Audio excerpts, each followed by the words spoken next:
America முழுவதும் 90 பல்கலைக்கழகங்களில் குறைந்தது 600 அனைத்துலக மாணவர்களின் விசா அனுமதியை அதிபர் டொனால்ட் ட்ரம்ப் ரத்து செய்து அதிரடி காட்டியுள்ளார். விரிவுரையாளர்கள், ஆராய்ச்சியாளர்களும் அதில் அடங்குவர். நீதிமன்ற ஆவணங்கள், வழக்கறிஞர்களின் அறிக்கைகள் மற்றும் பல்கலைக்கழகங்களின் அறிவிப்புகள் வாயிலாக அது தெரிய வந்திருப்பதாக CNN செய்தி வெளியிட்டுள்ளது.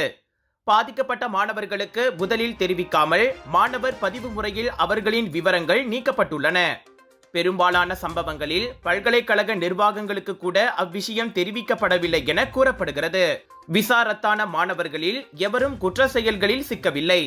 ஆனால் அவர்களில் சிலர் ஏற்கனவே சிறு சிறு குற்றங்களில் சம்பந்தப்பட்டுள்ளனர்.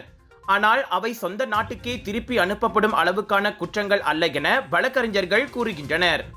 இந்நிலையில் மேற்கல்வியை தொடர அவர்கள் அனுமதிக்கப்படுவார்களா அல்லது அமெரிக்காவில் இருந்து விரட்டியடிக்கப்படுவார்களா என்பது இன்னும் தெளிவாக தெரியவில்லை.